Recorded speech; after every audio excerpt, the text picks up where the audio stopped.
What is happening, you guys? Welcome back to the Let's Go Win podcast on a Tuesday tune-up, where we are here to help you be happy, healthy, wealthy, and get better every single day. And that's definitely what we're going to be doing today. This woman, she's going to help us be more focused, more efficient, and we are going to streamline life, which is awesome. Summer is a focus and efficiency coach that helps overwhelmed entrepreneurs work 25-hour work weeks by focusing on the main thing, staying in their zone of genius and joy, and eliminating, automating, and delegating the rest.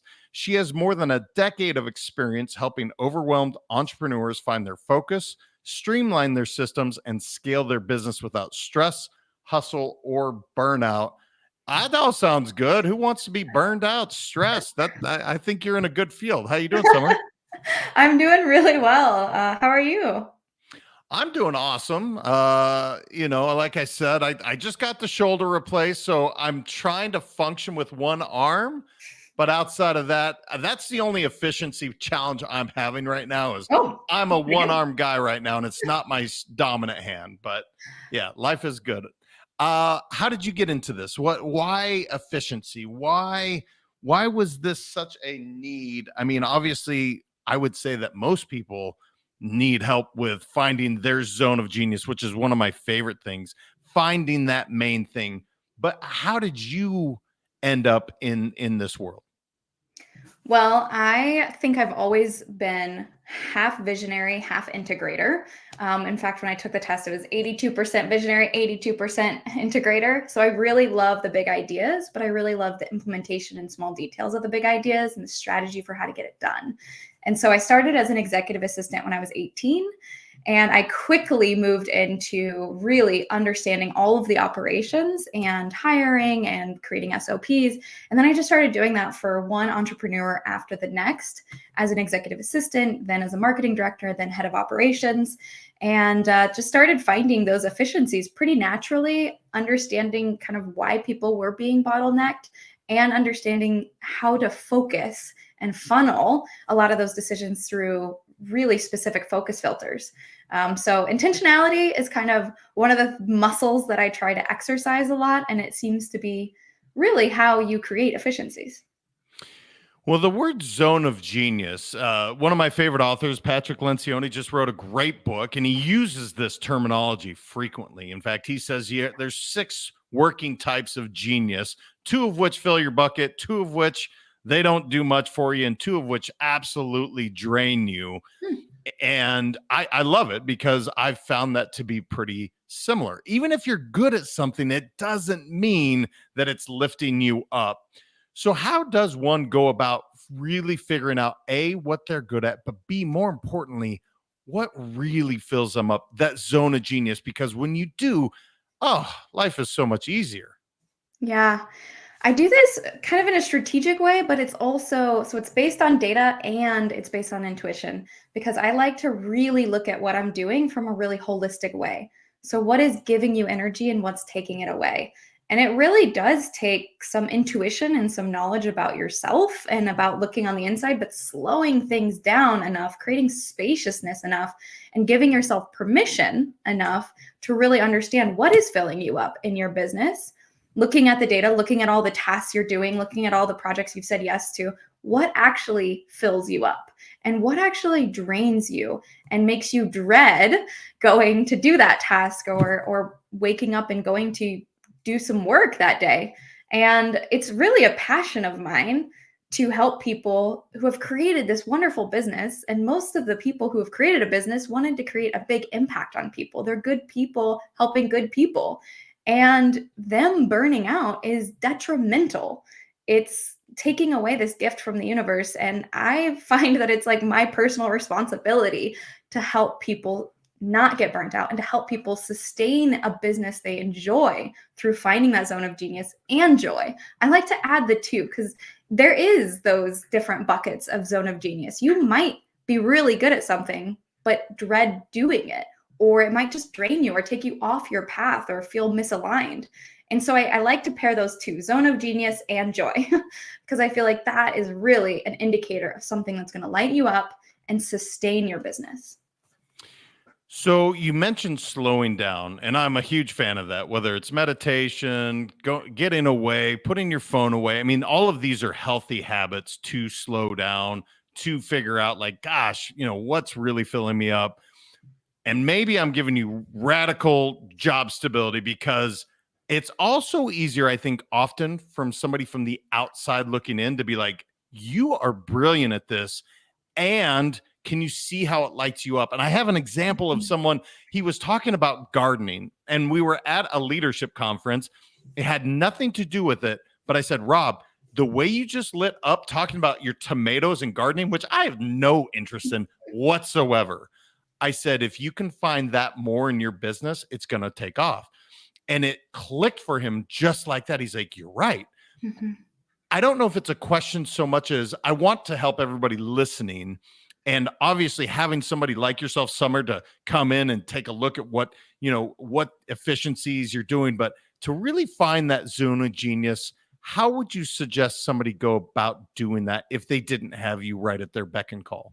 Mm. Like I said, it's really, I think, part data. So understanding what you're actually spending your time on, but then actually looking at each of those things and feeling in your body. I know it sounds a little woo, but I really don't think it is. I think really tuning into your body and listening to the signals it's giving you really can help you understand, is this something I enjoy doing? Is this something that fills me up? Is this call with this specific client filling me up? So even if you don't write out every single thing you're doing, slowing down after your workday or after each task that you're doing and asking yourself that question, is this something?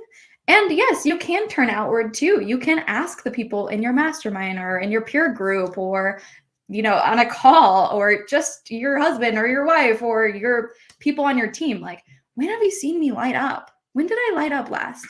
And I think that can be a really helpful thing for tuning out. Also, I give people permission to stop me and to call me out when they have sensed that I'm getting drained in something, or I'm spinning my wheels in something, or I'm procrastinating. That's a really good indicator. I love the indicator of procrastination because that's such good data for if you really enjoy doing something. If you're procrastinating it, there's something going on, and that's really good data for whether it fills you up or whether maybe you're just dreading it and it's a should. Yeah, you've used the word permission twice now, and it's one of Mhm. my favorite words that I think people underutilize. Giving yourself permission to fire that client, which is the case for me. Last year, the most profitable one-on-one client I've ever had, and it's not even close. She literally, every time I got off the phone, I was drained the rest of Mhm. the day. Mhm. And I told myself, hey, give yourself permission to say no. Say no, because she is now affecting not only the rest of your workday, but now she's affecting your family life. Now she's making you question everything you're doing. And it wasn't that she was a bad person, it was just not a great fit. Yeah. So, permission and boundaries. I'm just going to throw it out there and say, all right, that sounds good, but man, that's scary. I'm setting boundaries and giving my permission not to have my hands on the wheel doing everything as a solopreneur. How does one go about really giving themselves permission and feeling comfortable? Mhm. Because I think this is a learned behavior, and it's awesome when you do it well. But for people listening, I want them to take the permission. I want them to go ahead and grant it to themselves, but I also watch them hold on with all their might. I'm not letting go of these. Mhm. I think there's kind of two parts to this. It's like a slow grow, allowing yourself to do it slowly because that's, you're stretching the rubber band. It's not going to hold its position until you've held it for long enough that it'll hold, and then you can stretch a little bit more without it snapping, right? So there's this slow grow. And I think a lot of entrepreneurs struggle with that slow grow. I know I do. I'm like, let's do it now, right? Like, I want my transformation to happen yesterday. But it does happen slowly. If you step too much out of your comfort zone, you shut down. Your body reacts in this way that's, it's just from lions chasing us, it's from evolution making sure that we stay safe. And so you don't want your body and your mind to just shut down completely, but you do want to live just outside that comfort zone where you're still growing really slowly. And I think that's little permission can really help. And then the second thing is, again, turning inside, understanding why you're so resistant to this, understanding why you really don't want to let go of something. What's going on with that trust? What's going on with that fear of letting go, or knowing that maybe if you don't do it yourself, you're not good enough, or what is that feeling coming from? And when you go slow, and when you're able to, like you mentioned earlier, meditate or listen, I think that data really does come up and you're able to understand it a little bit more without shaming yourself. It's just good data, right? Like, oh, that's why I was so scared. That's why I was putting that off. That's so interesting. And if you can really give yourself compassion, you can be a great leader and lead your team with compassion. You could be a great mentor to your clients and lead your clients with compassion, or your partner, you can give them compassion. So it all starts with that curiosity and that compassion. And that's, I think, how we can grow. So going back to your bio, if I look at 25 hours a week, I can hear entrepreneurs right now going, yeah, right, Summer, no chance. I'm lucky if I'm not doing 50 hours. I'm doubling your 25. I know it is possible because I've made these shifts. I at the same time, I was also the guy that said there's no way that's possible. What would you say to find that main thing? Or maybe a better question is, what are the top 3 things that you wish everybody listening to get to that 25 hours could figure out? Like, what are the main principles, the pillars to really reach that 25 hours? Because when we get to 25 hours, we're opening up a lot of other stuff we can do personally. We can grow, we can be with our families. It sounds great, but where do I start? I think that's a really great question. There are really 3 principles that I base this on. 1 I made up and 2 that exist. So the first one is Parkinson's law, right? Like, work expands to the time we allot it. And so you'll notice that if you need to pack for a trip, you always get it done in the nick of time, right? Or if you have a deadline on something, you do get it done. If you set an hour for that call, it takes an hour for that call. But if you set it for 20 minutes, you actually get just as much done in that 20 minutes, right? So Parkinson's law, look it up, it's phenomenal, but it's work expands to the time you allot it. And then the second thing, we all know the Pareto principle, or we've probably heard of it, the 80-20 rule, right? And so 80% of our results come from 20% of the effort we put in. So what is going on with that other 80% that's creating 20% of the results? Like that, one client that actually makes up 80% of your income, or the 2 clients, or the 20% of your marketing work that's actually creating 80% of the results. So really understanding that principle can really help you narrow your focus. And the third thing I just kind of made up, but it's called the efficiency squeeze. I believe that the less you work, the more you get done, because you create this more focused work, and it inevitably creates this understanding of the main thing. And then you eliminate, automate, and delegate based on that understanding and the limited time you have. So any of those leftover tasks that don't fit in your 25 hours, you realize maybe they're not as important that you do them, and you can eliminate them or automate them or delegate them out. So it creates this efficiency squeeze. So those are the 3 things that I'd really challenge people's beliefs with. So Parkinson's, Pareto, and the efficiency squeeze. We put those 3 together. This is a recipe. And I guys, I will tell you, Charles Duhigg came out with a book, Smarter, Faster, Better. And in this, one of the stories early in the book, they were talking to a gentleman about his work week. And he's like, guys, I can't take on any more responsibilities. He's like, I'm grinding 60 hours a week, blah, blah, blah. Well, they came to find out, I mean, he was doing less than like 8 hours of real work per day. And he was stressed the freak out. Like, he was like, I can't take anything more on. I have all these stuff. And the stuff was emails. It was social media. It was taking these unnecessary trips to, the kitchen or the water cooler, to use that example. So what are you seeing on a daily basis? How much time are we really doing real solid, deep work versus not focused, interrupted work? Because I know I'm guilty of it, especially working at home a lot of the time, where I'll just open the door up, let people come in. Oh yeah, don't worry, you can bother me. Now it's going to take me an hour back to get to that same level of flow I was just in. So what are you seeing, Summer, on a daily basis? How much time are we really working? Oh, that's such a good question too. I feel like it varies, right? Of course, person to person, day to day, where you are in your life and the seasons that you're in, all of the things, how your brain's working or whatever. But we tend to work very little on deep work on the things that actually move the needle in your business. And we spend a lot of time on other people's deadlines, other people's urgency, all the notifications that are coming in, all the interruptions that we experience. And we end up living in this really reactive state, which I think is even worse, is like not just the time that we're working, but the energy that's going into it. It's kind of this frantic trying to keep up with it, trying to get out of the weeds, trying to stay ahead of it, and always being in a reactive state. I think that's terrible for your nervous system. And so, even more than squeezing your work into 25 hours, that actually affects everything else when you're able to be proactive. And so, if you start your day by checking your email or looking at your social media, or managing your day immediately when you're going in and managing it through Slack, or being on other people's kind of deadlines or urgencies, it creates this like this like cortisol levels that like rise within you, like you have to now do all these things. So I believe that if you're really trying to be proactive and understanding the main thing, you do set aside time for intentionality. So at the beginning of your week, you're intentionally understanding what's the thing that moves the needle the most in my business. Now, how can I block out this time? Or if you're like me, you don't like to have everything really blocked out too much, but you need bumpers for what routines need to be put in place for me to be able to spend the majority of my time on the things that move the needle in my business. And if you're looking at 25 hours, block 15 hours into that 25 hours or more, so that the majority of your time is spent moving that needle, and you are the one responsible for what you're working on and then when.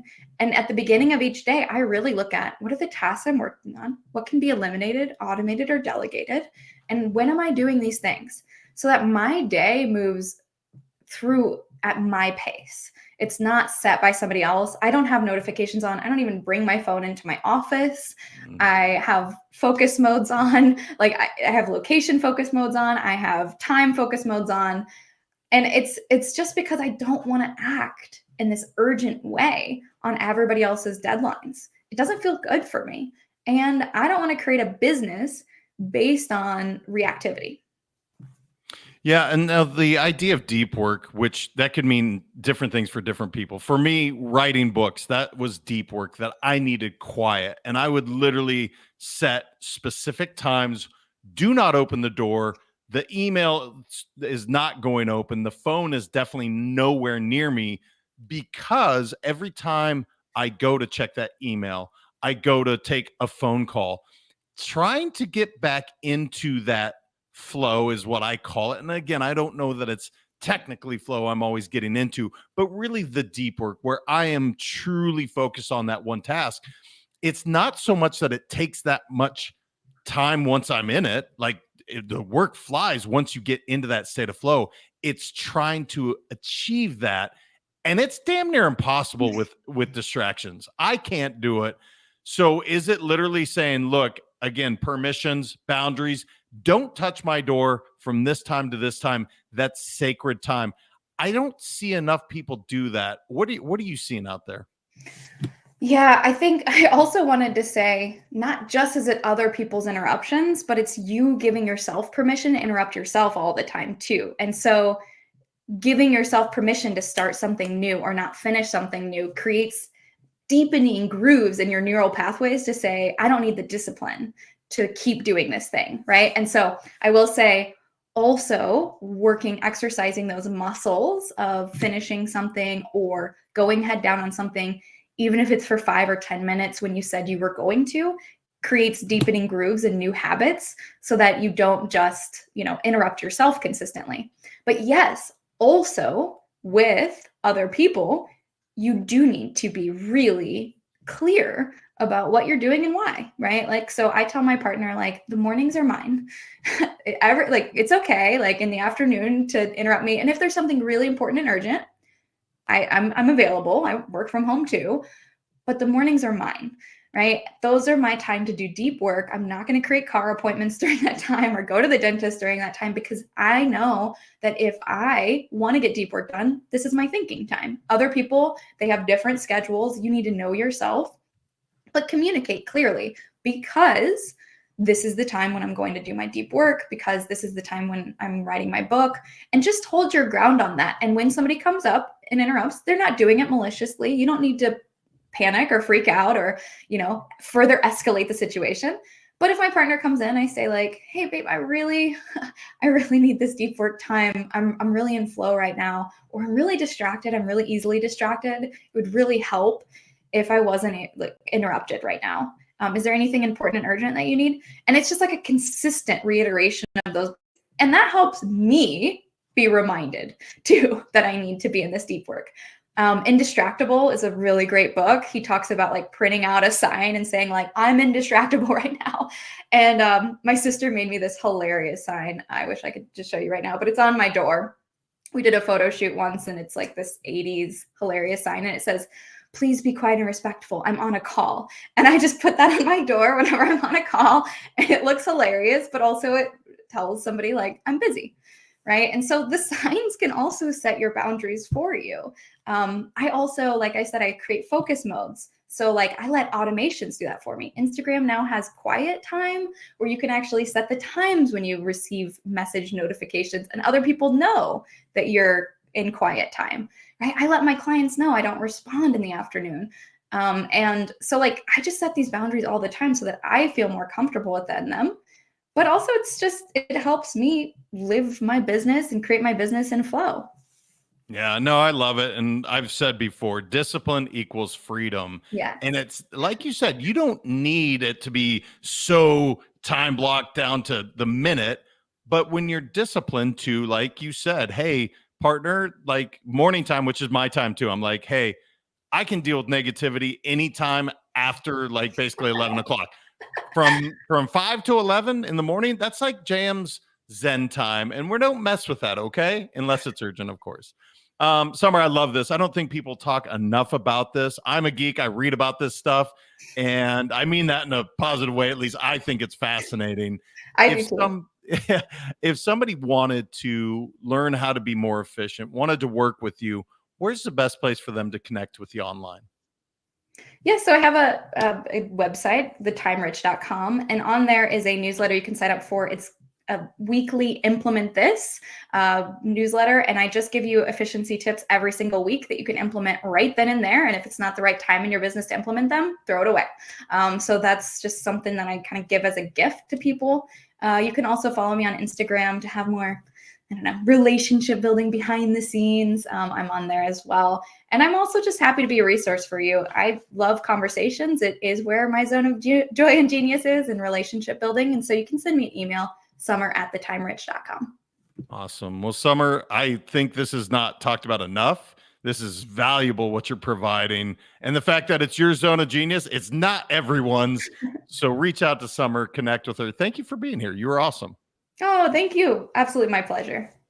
You guys, who doesn't want to get down to 25 hours or less per week? Find the zone of genius, truly be fulfilled, and not be dragging their ass home every night tired. It doesn't have to be like that. And that's what Summer's talking about. Share this with someone that is doing that is literally grinding, and it can be better for them, and you have a resource. Summer's right there. Share this with somebody. Until next time, you guys remember, your mindset matters. I appreciate all of you so very much. We'll talk soon.